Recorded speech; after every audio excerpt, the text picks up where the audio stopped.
Hello, my name is Mike Ward. I'm the Global Director of Content at Informa Pharma Intelligence's Insights portfolio.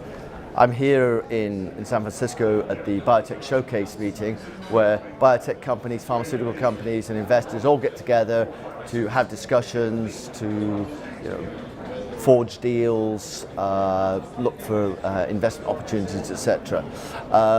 And they're also sort of looking at some of the, what are the hot areas, where is the money going?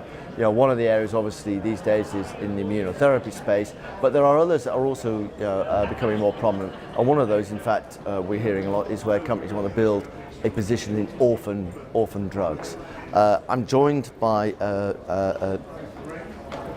Luc-André Granier. Perfect. Yeah, I had to get the pronunciation. Luc-André Granier, who's the CEO of Advicenne, which is a Nimes, France-based company. Now, you described the company as a 10-year-old company in the orphan spaces. So what is it that you're doing that differentiates you from other people who say that that's what they're doing? Yes. Well, I will say that first, what differentiates is that we target unmet medical need, crucial unmet medical need. We start from the medical need and we progress, trying to find the solution. We are focused on two therapeutic areas, neurology and nephrology. Right. And what we do is developing the right solution for the patient. It could be anything from an innovative drug to a repurposing of a drug or combination of drugs. We have all three in our pipeline. We look first to answer the right question. So neurology, there's lots and lots of indications in neurology, lots and lots of indications in nephrology. How do you go about actually selecting the target diseases that you're going to go for? Well, we look, of course, as always, to first the disease, the market, and the potential for it, of having really a drug on the market, as soon as feasible. Right. So mainly is also opportunity by discussion with academicians and people that have already developed. So you identify the disease or the target. What then is the next approach? Because you're not doing early stage discovery work, or? No, mainly as we look what is available, and either we combine therapy, repurposing for treating a specific disease, or we take early access to a drug which is developed by an academic center. Right, okay. So the expertise that exists within your company, what is it that actually allows you or enables you to do that kind of selection?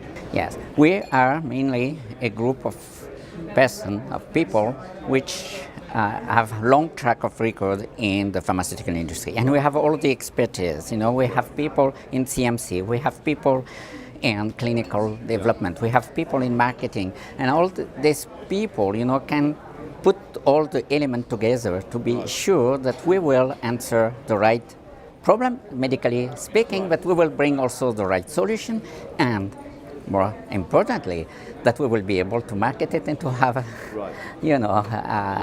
real drug on the market. Yeah. Okay. So what is the advantage of your approach then? I mean, is it less risky, or? Yes, I will say that we have focused, of course, on a product which is now less risky because we have slowly built up a program with the European Medical Agency and with the FDA to be sure that we will conduct a single clinical trial on our main asset, and that we can go with the single clinical trial to registration. Okay, so could you sort of give us sort of an outline of where the company is and what sort of progress you have made in the past decade? Yes, so we have bring one product up to nearly registration because we have terminated the pivotal clinical phase 3 last fall, and we will have the result before the summer, And this project will go for a registration process in 2018. And that's targeting A renal tubular disorder. right. Okay, and that's an orphan disease. Orphan disease, less than 50,000 patients affected worldwide. So And does it affect children, or is it? it affects children, but of course, as it is a genetic mutation, it affects the patient up to the adult age. Yeah. Okay. Okay. So that one is in registration, and because it's an orphan disease, that means you'll be able to commercialize it yourself. Yes, what our plan, because we're a small entity, is to go by ourselves in the EU5, so the 5 big countries in the European Union. Does that include the UK these days? UK, yes, still. UK, Spain, Italy, Germany, and France. And to go with partnership for the rest of Europe, for Japan, for the US. We will conduct the clinical trial, but then we will find a partner. So that's your lead asset, and then what does your pipeline look like? Yes, so we had another asset that we have conducted all the clinical trial. We have submitted the marketing authorization last September, but because it was an asset targeting a different population, pediatric anesthesiology, which was not our core business, we have decided to divest, and we have done an agreement with a Swiss-based company, and selling the drug to a partner. So who's that partner? Primex Pharmaceutical. And we have also a second indication for the same product, which is actually in phase 2. And we have 2 products in rare epilepsy that we are moving forward, but they are less advanced. They are in phase 1. So the follow-up or the reserve indication for that product that you've licensed out, what's that in? Is that an area that you will feel comfortable commercializing yourselves? The follow-up. The second indication of that license? Yes, it's also a renal tubular disorder, and it's also in the field of rare kidney disease. The beauty of rare kidney disease, in UK or in France, there is 50 or 60 physicians taking care of those patients. It's relatively concentrated, and so for a small company contemplating going to the market, it's interesting because with 2 reps you cover UK, with 2 reps you cover France.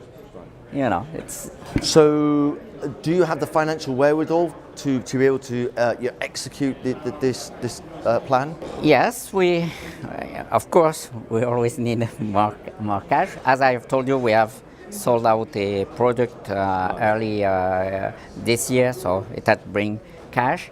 We have currently, soon we will be closing a fundraising to bring again more cash, and we look to any opportunity of partnership.